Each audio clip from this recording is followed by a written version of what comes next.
Miércoles 12 de marzo de 2025. Tres mensajes del Evangelio de hoy, tomado del Evangelio de San Lucas, capítulo 11, versículos del 29 al 32.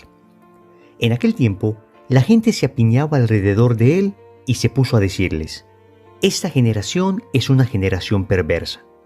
Pide un signo, pero no se le dará más signo que el signo de Jonás.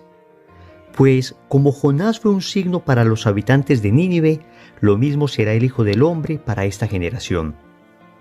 La reina del sur se levantará en el juicio contra los hombres de esta generación y harán que los condenen, porque ella vino desde los confines de la tierra para escuchar la sabiduría de Salomón, y aquí hay uno que es más que Salomón.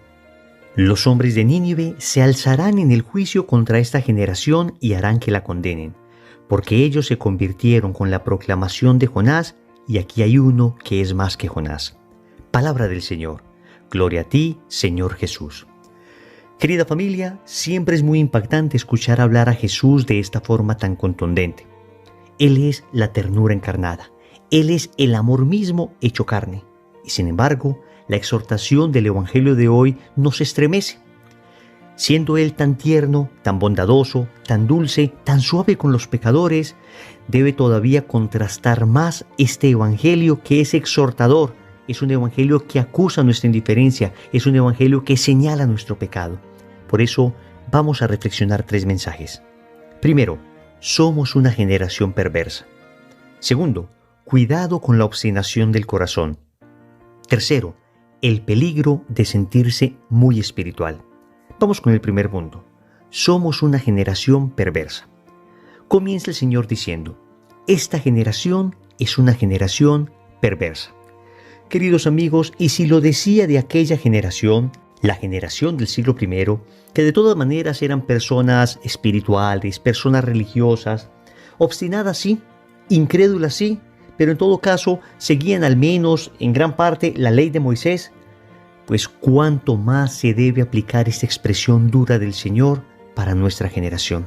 Amigos, nosotros vivimos en una generación perversa. En esa generación le hemos dado permiso a los papás para asesinar a los hijos. Eso es lo que se llama aborto. Con el aborto hemos establecido leyes para que los padres puedan matar a sus hijos. En nuestra generación hemos establecido leyes para que los hijos puedan matar a sus padres a través de la eutanasia. En nuestra generación el divorcio no solamente es permitido, sino proclamado, difundido ampliamente, favorecido, para que hombre y mujer que se unen en santo matrimonio y que serían la célula de la sociedad, puedan fácilmente, por cualquier capricho, disolver ese vínculo y entonces de familias disfuncionales que nazcan hijos disfuncionales. Si a esto le sumamos la pornografía, el abuso sexual, la brutal manera como depredamos la creación que Dios nos dio, las injusticias sociales tremendas en que vivimos, los contrastes entre ricos y pobres, queridos amigos, no nos cabe duda que estamos en una generación perversa. Pero esto no nos puede apabullar ni llenarnos de tristeza. Al contrario, esto debe ser para nosotros un motivo de buscar con más fuerza la santidad, porque San Pablo dice en la carta a los Romanos, capítulo 5, versículo 20, donde abundó el pecado, sobreabundó la gracia. Y nuestra generación es la generación donde abunda el pecado. Basta que abras una red social para que encuentres pecado frente a tus ojos, desafortunadamente. Basta que camines por la calle y ya estás viendo a este maldiciendo a este otro, a este gritándole a aquel. Prendemos las noticias y los escándalos más terribles, incluso de quienes menos esperaríamos.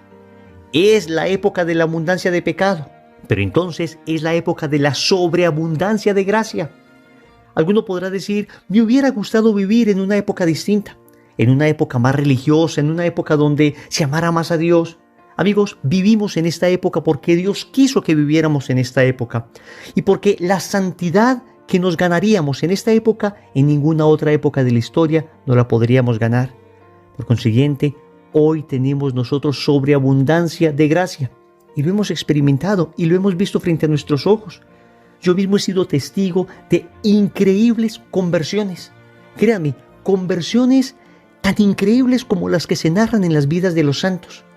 He visto con mis propios ojos conversiones de personas que jamás pensaría uno que se acercarían a Dios, y a través de medios muy imperfectos como nosotros. ¿Esto qué significa?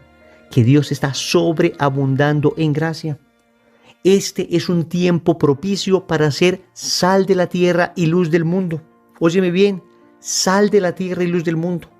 No podemos retroceder, al contrario, debemos iluminar en medio de esta oscuridad. Debemos dar sabor en medio de un mundo insípido que no es capaz de comunicar ternura, que no es capaz de comunicar cercanía.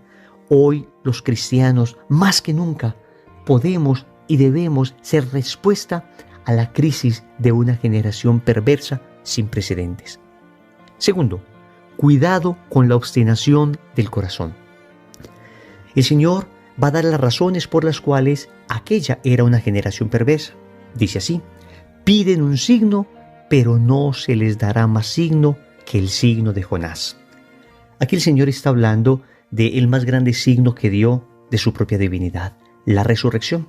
Como Jonás estuvo 3 días en el vientre del cetáceo, así Jesús estará 3 días en el vientre de la tierra y resucitará. Pero vamos un poco más allá. El Señor está hablando a personas que habían visto muchísimos signos. Por eso la fuerza de las palabras, la contundencia, la dureza de la exhortación.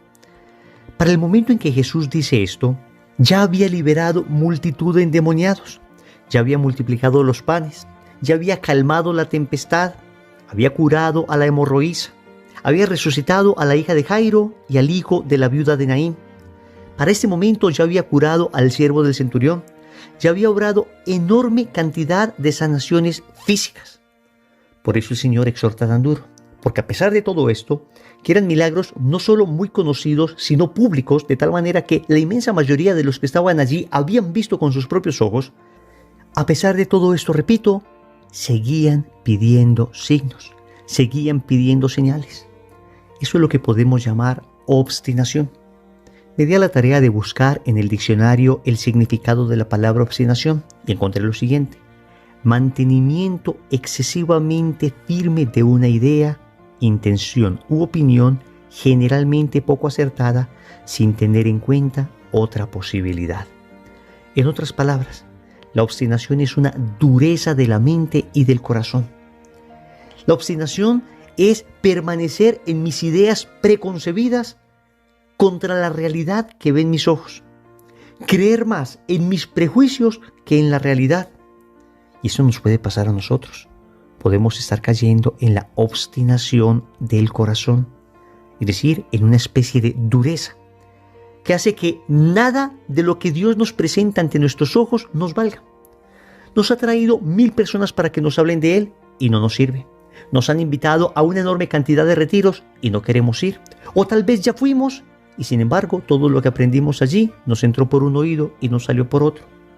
Hemos ido a Eucaristías bellísimas, unas homilías extraordinarias, sacerdotes que celebran con una devoción tremenda y sin embargo seguimos fríos respecto al culto divino, respecto a la Santa Misa. El Señor nos ha salvado de multitud de tragedias, de accidentes, de dificultades económicas, de problemas en el hogar. Y en medio de ellos le decíamos al Señor: te prometo que voy a cambiar, te prometo que me voy a convertir, te prometo que voy a empezar de nuevo. Pues pasa el problema y sin embargo seguimos fríos, duros, obstinados de corazón. El Evangelio de hoy es una exhortación para nosotros que hemos recibido tanto. Y recordemos aquella dura sentencia del Señor: al que mucho se le da, mucho se le exige. Y tal vez tú y yo hemos recibido mucho. Entonces el Señor nos exigirá más. Y atentos, esto no nos puede hacer dar un paso atrás y entonces decir: mejor voy a dejar de escuchar cosas de Dios porque efectivamente Él me ha dado mucho y yo soy muy obstinado. No, amigos, es el momento para ser sinceros ante Dios y decirle: Señor, este corazón obstinado necesita de tu ayuda. Mi corazón es tal vez el más obstinado de todos, por eso necesito que vengas a ablandarlo, Señor. Yo reconozco que soy duro, yo reconozco que me cuesta dificultad abrirme, yo reconozco que mi corazón se ha vuelto impermeable a la gracia. Por eso necesito que tú vengas y hagas poroso este corazón para que tu gracia pueda entrar y transformar. Tercero, el peligro de sentirse muy espiritual. Y digo la expresión muy espiritual entre comillas, porque el Señor pone un ejemplo bien contrastante en el Evangelio.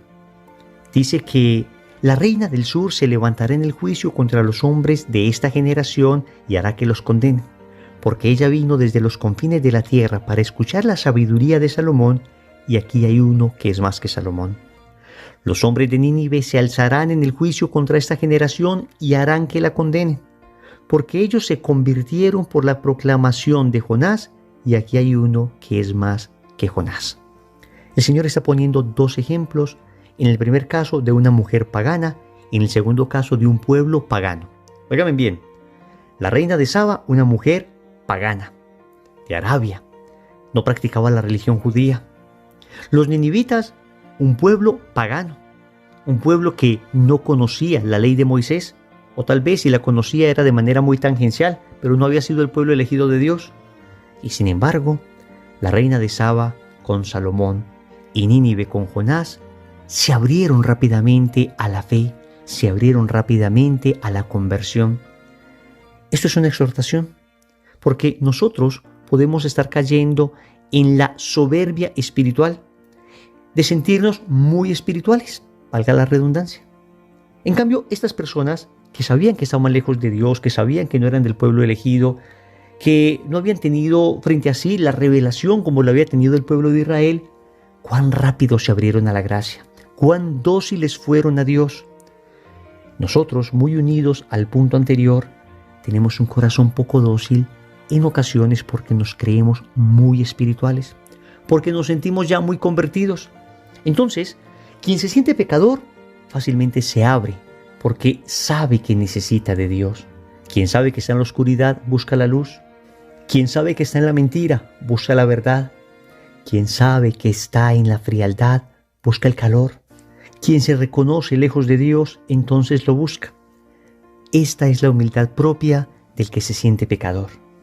Pero cuidado, que nosotros podemos ser como esa generación perversa que, a diferencia de la reina de Saba y de Nínive, se creían ya convertidos, se creían muy espirituales.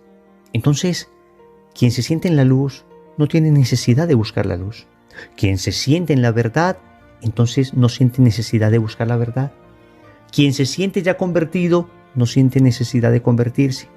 Ese es el riesgo de la soberbia espiritual. Ese es el peligro de creerse y de sentirse muy espirituales. Y en cada bautizo hay una frase que a mí me exhorta y me sacude. Resulta que en el momento previo al bautizo, el sacerdote pide que hagamos unas renuncias. En una de ellas nos dice que si renunciamos a creernos definitivamente convertidos, como si fuera una de las más grandes tentaciones que nos presenta Satanás. Creerse definitivamente convertido. Por supuesto respondimos, sí renuncio, pero repito, no deja de exhortarme, porque podemos caer en esa tentación, en la tentación de creernos ya muy convertidos, que vamos a la Eucaristía, que escuchamos el Evangelio todos los días, que ya somos consagrados a Jesús por María, que ya fuimos al retiro, que soy misionero o miembro de este movimiento, entonces me creo ya convertido y pierdo esa docilidad propia del que se siente pecador. Amigos, debemos siempre sentirnos necesitados de la gracia, siempre tener la conciencia de que si tenemos algo de espirituales es que Dios nos ha regalado una sobreabundancia de gracia, porque por nuestras propias fuerzas nada podemos, pero saber que siempre es mucho más lo que nos falta que lo que tenemos. Oremos. Amado Señor, somos una generación perversa, una generación que se ha olvidado de ti, una generación que se ha ido deliberadamente contra tus leyes. Y te suplicamos que en medio de esta generación nosotros podamos ser sal de la tierra y luz del mundo. Te suplicamos que tu gracia sobreabunde en medio de esta abundancia de pecado. Y para ello lo primero que te pedimos es que cuides nuestro corazón de toda obstinación, de toda dureza de corazón que no nos permite abrirnos a tu obra, abrirnos a tu gracia, que no nos permite iniciar un proceso de conversión. Peor aún, Señor, cuando hemos sentido que ya estamos convertidos sin en realidad estarlo, que ya estamos en tus caminos cuando en realidad estamos tan lejos de ellos. Señor, quita esa ceguera espiritual de nuestros ojos y ayúdanos a ver el verdadero estado de nuestra alma. Señor, dame lo que me pides y pídeme lo que quieras. Amén. Recordemos entonces. Primero, somos una generación perversa. Segundo, cuidado con la obstinación del corazón. Tercero, el peligro de sentirse muy espiritual. Compromiso. En el rosario de hoy vamos a pedirle al Señor que nos libre de toda obstinación de corazón. En el nombre del Padre, y del Hijo, y del Espíritu Santo. Amén.